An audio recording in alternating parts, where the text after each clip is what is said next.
안녕하세요, 행정멘토입니다. 혹시 이제 결혼을 하려고 생각하고 계신가요? 만약 결혼을 지금 준비를 하려고 하신다면 오늘 살펴볼 이 내용을 먼저 보시면 좋을 것 같습니다. 정부가 이번에 이제 결혼준비 대행업 표준약관을 제정했다고 보도자료를 발표했는데요. 여기서 말하는 결혼준비 대행업이라는 것은 우리가 평소에 웨딩 플래너라고 이제 지칭하는 업종을 얘기합니다. 자, 우리가 결혼을 해야 되지만 결혼을 하기 위해서 결혼식장도 되어야 되고 또 뭐 이제 결혼 사진을 찍으려면 스튜디오도 되어야 되고 또 이제 웨딩 드레스 뭐 이런 게 이제 포함이 되잖아요. 그래서 소위 이제 스드메라고 하는데 이 스드메를 대신 해주는 이제 업체가 웨딩 플래너였죠. 그래서 뭐 이제 예비 신혼부부 분들께서 뭐 웨딩 박람회 이런 데 가면 이런 업체와 내용을 보시고 계약을 하실 겁니다.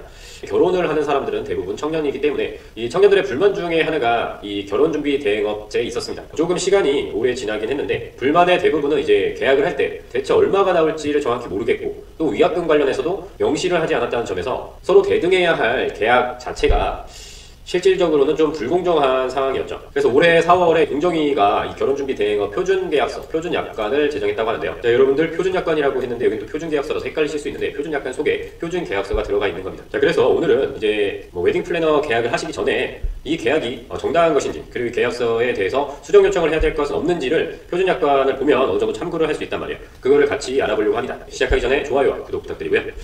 그런데 여기서 약관을 살펴보기 전에 개선 과정을 잠깐 살펴볼게요. 정부가 2024년 3월에 이 청년 친화 서비스 발전 방안이라는 걸 발표했는데 여기에 보면 이제 결혼 서비스 분야에 대한 내용이 있습니다. 자, 여기서 뭘 하겠다고 얘기를 했는지 보면 가격 정보를 이제 공개를 할 것이고 또 이제 표준 약관을 마련하겠다 이렇게 되어 있죠. 자, 작년 3월에 이렇게 계획을 했습니다. 그리고 지금 1년 정도 걸려서 이제 완료가 된 거죠. 자, 여러분 계약을 할 때에 적용되는 게 이제 약관인 것이고 지금 이제 결혼을 막 준비하려고 한다면 이 웨딩 플래너 업체를 먼저 찾는 게 순서일 겁니다. 그렇죠? 예전에는 이 웨딩 플래너에 대한 비교를 하기가 어려웠던 게 아니 업체별 이제 가격을 알 수가 없고 또 가격이 저렴하다고 했는데 이제 추가 요금이 필수적으로 붙는 경우가 있어서 사실상 이제 소비자인 청년층들의 이제 많았죠. 아까 본 결혼 서비스 이제 발전 지원 방안에 보면 가격 표시 의무화를 위해서 결혼 서비스법, 뭐 가칭이지만 이런 법을 제정하려고 합니다. 하지만 법이 제정되려면 좀 시간이 필요하기 때문에 이를 자율 공개하는 걸로 해서 정부가 이제 MOU를 체결했단 말이에요. 검색을 해보시면 나오는데 그래서 지금 25년 1월에는 지금 이게 가격 공개가 일정 부분 되어 있습니다. 자, 그럼 그거 어디서 보느냐? 네, 이게 이제 웨딩 플래너 가격 공개 보도 자료인데요. 작년 12월에 MOU를 체결하고 올해 1월부터 이제 가격 공개가 되고 있다라는 내용인데 그런데 이게 전체적인 가격 공개는 아닙니다. 아직 가격 표시제가 의무화가 되지 않았기 때문에 이 MOU를 체결한 곳에서 이제 자율적으로만 올리는 거죠. 자, 여기 보면 MOU 체결 업체가 어딘지 대충 알 수 있습니다. 자, 그러면 이제 가격을 어떻게 봅니까? 라고 이제 검색을 해보시면 참가격이라는 사이트에서 확인할 수 있습니다. 네, 왠지 모르겠는데 바로 링크는 안 들어가지고 그냥 구글에서 결혼 서비스 같은 거를 검색하면 다른 링크로는 들어옵니다. 이거 좀 민원 좀 넣어주세요. 네, 그러면 이 결혼 서비스 항목에서 이 가격 정보를 볼 수 있는 겁니다.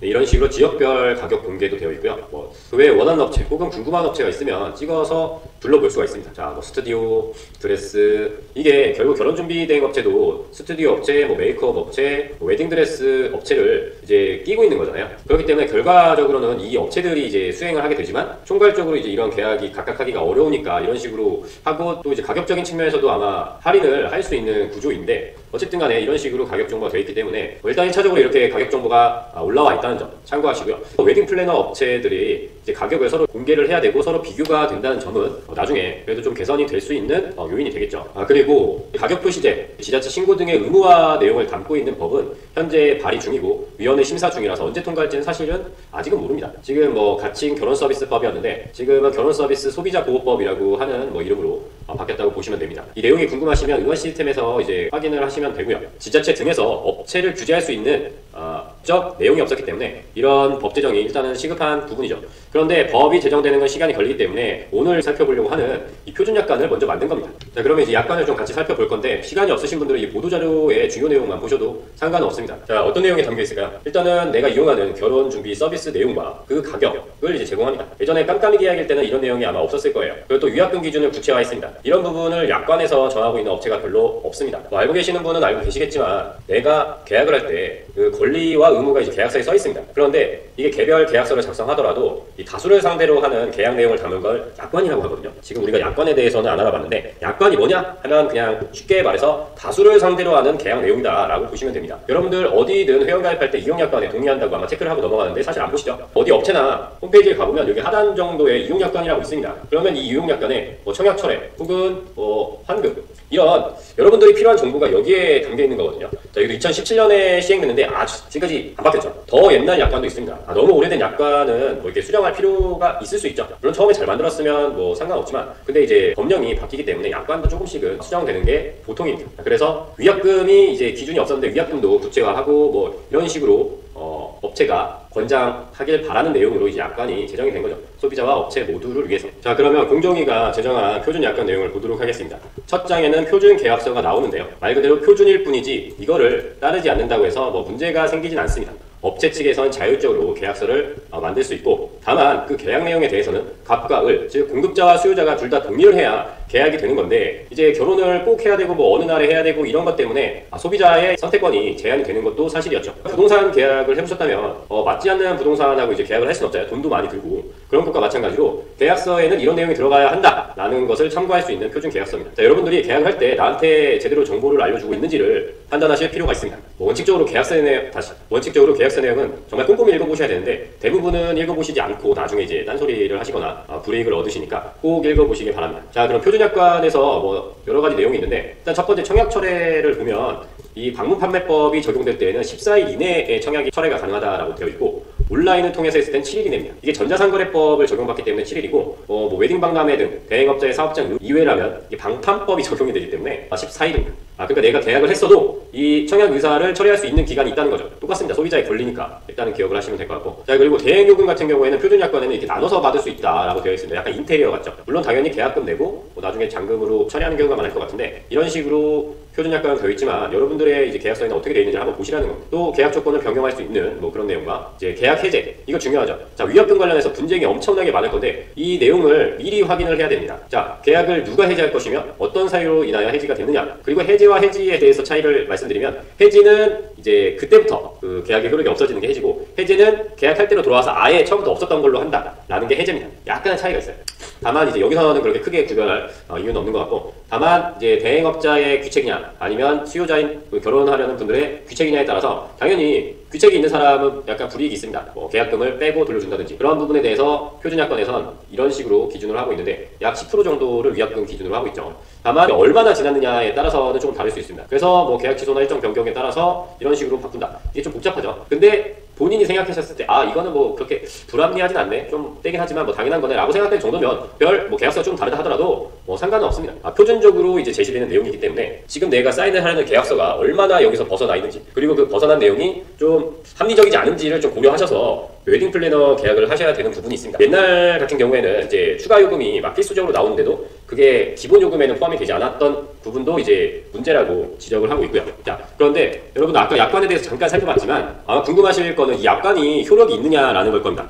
약관은 어떻게 쓰이는가 뭐 그런 건데, 약관의 효력에 대해서 뭐 검색을 해보시면 알겠지만 사실 이런 표준 약관은 뭐 안 지킨다고 해서 위법은 아닙니다. 즉 강제성이 없어요. 강제성이.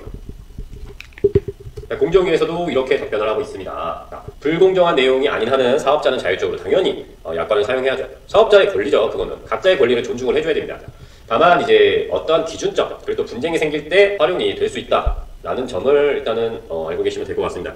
자, 그래서 불공정한 내용이 아니면 상관이 없다고 했지만 불공정한 내용일 때 문제가 된다는 겁니다. 자, 그래서 공정위에 우리가 무엇을 청구할 수 있느냐, 이 약관이 불공정할 때가 있습니다. 내용이 너무나 내가 봤을 때 불공정해요 하면은 약관 심사라는 걸 청구할 수가 있어요. 왜냐하면 이 불공정 거래 같은 경우에는 공정의 규제 사항입니다. 그렇기 때문에 이게 불공정한지 아닌지를 근데 이제 감정으로 판단할 건 아니고, 약관법에 보면 제6조부터 제10조까지인가요? 그 내용이 있습니다. 이러할 때 불공정하다. 그 내용을 살펴보시고 업체의 약관이 불공정해서 내가 피해를 봤다라고 생각하시면, 근데 물론 이제 엄청나게 보상이 되진 않을 것입니다만 그래도 이제 기분 나쁘기도 하고 뭔가 제재를 하고 싶다면 공정위에 약관 심사 청구를 할 수 있습니다. 약관 심사를 어떻게 하나 이런 걸 뭐 다 콜센터 전화해보면 다 알려주기 때문에 그렇게 뭐 어렵진 않습니다. 이런 식으로 홈페이지에서 다 된다고 되어 있고요. 자, 그렇기 때문에 여러분들께서 불공정하지 않은 계약을 하기 위해서 오늘 표준 약관에 대한 내용을 참고하시면 좋을 것 같다는 생각을 하고 있고요. 결혼서비스 소비자보호법이 통과가 되면 물론 시행이 언제가 될지는 정확히 모르겠지만 그때부터는 이제 업체별로 가격 표시를 의무화해야 되고, 또 이제 지자체에 그 신고를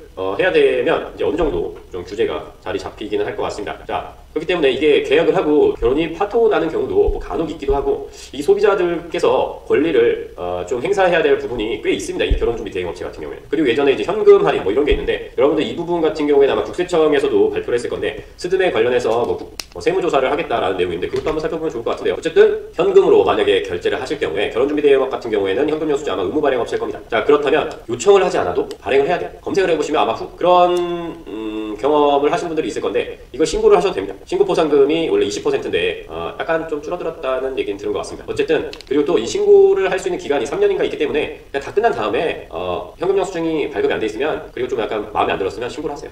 신고를 하셔도 뭐 그건 크게 문제는 없죠. 기본적으로 의무 발행 업체는 본인들이 현금 받으면 10만 원 이상 거래 시에는 홈택스에 다 올려야 법적으로 맞습니다. 자, 여러분들 오늘은 이제 결혼준비 대행업, 여러분들이 많이 이용하실, 또 이용하고 계실, 이용하셨던 웨딩 플래너와 관련된 내용이었습니다. 자, 결혼을 하시려는 분들, 앞으로 결혼을 하시겠지만 결혼 준비를 할 때 이런 점 한번 참고하시고, 또 여러 가지 블로그로도 뭐 확인하셔서 결혼 준비에 차질이 없으셨으면 좋겠습니다. 자, 오늘 내용 유익하셨다면 좋아요와 구독 부탁드리고요. 저는 또 다음에 찾아뵙도록 하겠습니다. 감사합니다.